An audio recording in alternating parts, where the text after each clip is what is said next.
Assalamualaikum warahmatullahi wabarakatuh. Yang terhormat Ustadz Iswardi, yang saya mau tanyakan to the point aja, liko tadi yang sebenarnya itu secara hakikat itu mati, apakah itu bisa diulang-ulang kejadiannya? Ya Ibu, disitulah letaknya Nabi mengatakan al-iman yazid wa yanqus. Iman itu kadang dia naik, kadang dia turun. Ketika dia naik, ketika itu dirinya hapus, ya. Ketika imannya turun, ketika itu pula ujungnya itu ada. Ya, jadi maknanya kita mencoba untuk selalu istiqomah. Cuma ada cara yang Ustaz sampaikan sama Bapak Ibu, dilatih selalu. Caranya itu ya, hapuskan sekalian alam dalam pandangan hati.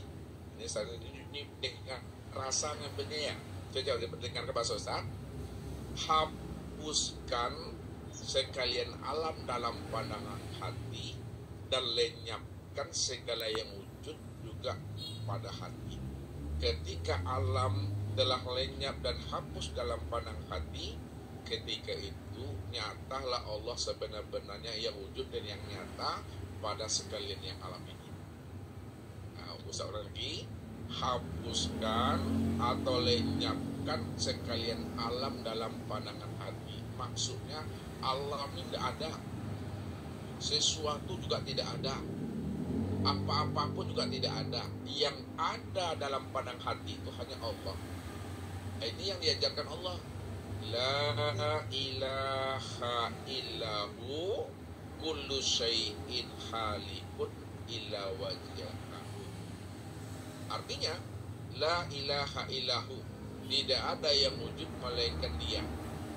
Kullu syai'in halikun illa wajhahu.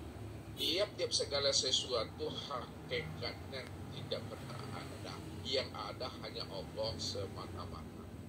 Kalau Allah yang ada semata-mata, maka ini yang Ustaz katakan tadi, hapuskan segala sesuatu, hapuskan segala yang wujud, hapuskan sekalian alam dalam pandangan hati, maka nyatakanlah Allah yang wujud pada sesuatu, yang wujud pada sekalian alam, yang wujud pada segala yang ada ini. Karena dia cuma yang ada, berdiri dengan sendirinya. Jadi kalau Allah cuma yang ada dengan sendirinya, maka Allah itulah segala yang ada, dan segala yang ada itulah yang hanya Allah. Akan tetapi sempurnanya akan wujud nyatanya Allah pada alam itu sempurnalah pada insan. Insan itulah pada diri Bapak Ibu masing-masing. Namun diri Bapak Ibu masing-masing bukanlah kenyataan diri Bapak Ibu yang sebenarnya. Akan tetapi adalah sebenar-benarnya diri Allah yang sesungguhnya. Cuma cara pemakai bahasanya lagi yang mesti dipahami, supaya tidak keliru kita. Kan dah Allah tadi itu semuanya. Kalau dah Allah semuanya, Allah segala yang ada, dan segala yang ada itu nyatanya Allah, kita turunkan bahasa ma'rifat kesatria, maka disebutlah namanya hamba Allah. Ya, disebut nama-namanya makhluk Allah, disebut namanya ciptaan Allah. Jadi ciptaan Allah, makhluk Allah, hamba Allah itu bahasa syariat. Sekarang coba Ibu Fitri membantunya. Hamba Allah, makhluk Allah, ciptaan Allah secara tarekat apa namanya? Secara tarekat. Ya, secara tarekat hamba Allah, makhluk Allah, ciptaan Allah. Itu cermin Allah. Berarti hamba Allah, makhluk Allah, ciptaan Allah itu disebut cermin Allah, tempat memandang kenyataan wujudnya Allah. Nah, yang ketiga, ibu-ibu lagi boleh ibu ya kita tadi. Hamba Allah, makhluk Allah, ciptaan Allah, kalau digunakan bahasa hakikat ibu apa namanya? Ibu Sus? Bu Sus? Ya, Hamba Allah, ciptaan Allah, makhluk Allah, kalau digunakan dengan bahasa hakikat apa nama sebutannya? Bahasa hakikat tadi syariat, hakikat insan. Ini dengar lagi bahasa Ustaz. Ya. cermin Hamba secara Allah, makhluk Allah, ciptaan Allah itu bahasa syariat. Bahasa syariat tuh. ya. Ibu Fitri menjawab secara bahasa tarikat, hamba Allah, ciptaan Allah, makhluk Allah, bahasa tarikatnya adalah cermin Allah. Dampak memandang wajah dan rupanya Allah. Itu cermin Allah. Sekarang Ustaz bertanya sama ibu lagi. Nah, kalau ibu belum dapat, jangan dimatikan videonya dulu. Hamba Allah, makhluk Allah, ciptaan Allah, ketika ibu menggunakan dengan bahasa hakikat, apa sebutannya? Yang ini tandanya wujud Allah. Iya, wujudullah. Wujudullah. Ya, wujud Allah, wujudnya Allah. Atau boleh bahasa hakikat, ainullah, nyatanya Allah. Atau hakikatullah, sebenar-benarnya Allah. Hakikatullah. Ya, sekarang Ustaz mau nanya lagi sama ibu. Ya, itu ibu apa nih, ibu Siti dengan Pak Gantengnya ada satu yang repot nih. Boleh itu Ustaz tanya. Terakhir lagi, ibu boleh berebut kata hamba Allah, ciptaan Allah, makhluk Allah secara bahasa makrifat, apa sebutannya? Boleh Pak Azam, Bu Siti, boleh Bu Yus. Allah sus, boleh Bu Pit. Allah. Itulah dia, alhamdulillah. Jangan disebut-sebut juga lagi Bapak Ibu ya. Rahasiakanlah diriku bagi yang sudah mengenal aku pada dirimu, walaupun dirimu itu bukanlah dirimu, akan tetapi dirimu adalah aku. Kalaulah dirimu itu adalah aku, akulah yang merahasiakan diriku pada diriku sendiri. Bagi yang tahu, itu kan aku pilih dia, aku beritahu dia ke Tuhan. Jadi tidak boleh lagi disebut bahasa makrifat itu kalau bahasa syariat ya. Allah minta sabun Allah, Allah minta Pepsodent Allah, jangan. Allah udah minta piti. Sebutlah udah, sebutlah bini, sebutlah ayang.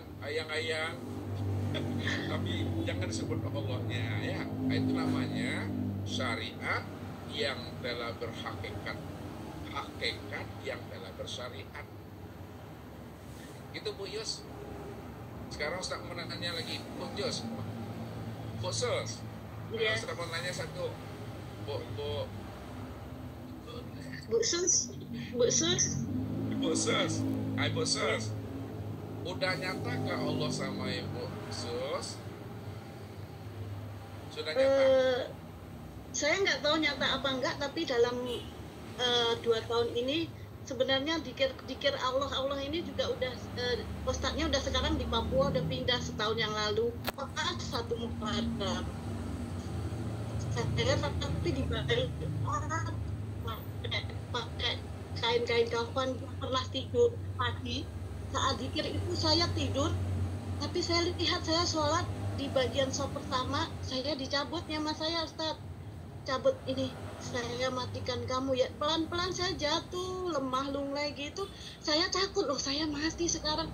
Tapi dalam mimpi, dalam tidur saya itu yang hanya beberapa menit mungkin ya. Itu saya dibanguni suami saya nyebut Allah. Alhamdulillah saya masih hidup gitu. Itu aja. Jadi saya sampai sekarang bertanya-tanya, saya tuh kok melihat saya dalam keadaan sholat yang tiap hari saya lakukan di masjid sebelah saya. Saya penasaran sampai sekarang, makanya terus kemarin ini ada sama suami saya cari ini pengajian ini kayaknya cocok, pelajarin dulu katanya gitu. Kebetulan saya juga lamar Pekanbaru, lamar di Medan. Nah sekarang ini saya Ustaz tidak memaksakan pertanyaan Ustaz sama Ibu, di mana makomnya kita pada saat ini, maka lakukanlah di makom itu. Kalau makom kita baru di syariat, jalani syariat. Kalau kita makom kita di torikat, duduk aja di makom torikat dulu. Kalau kita duduk di makom di hakikat, ditempatkanlah duduk makom hakikat dulu. Kalau kita duduk di ma'rifat, duduklah makom ma'rifat. Ya, nah, setelah itu baru turunkan dia ke bawah. Syariat yang bertorikat, torikat yang berhakikat, hakikat yang berma'rifat. Rupanya syariat, tarikat, hakikat itu terhimpun di dalam ma'rifat. Di dalam ma'rifat itu ada hakikat, di dalam ma'rifat itu ada tarikat, di dalam ma'rifat itu ada syariat. Jadi orang ma'rifat ada surga Orang makrifat ada rasanya, orang makrifat ada rahasia dirinya. Mesti tahu kita. Ada. Udah sempurna Ibu tuh, duduk makan di situ. Ya Bu ya. Ya, baik Ustaz. Halo Ya, Ibu. baik Ustaz. Ya. Mohon info mau di Boyolali nanti. Kemarin saya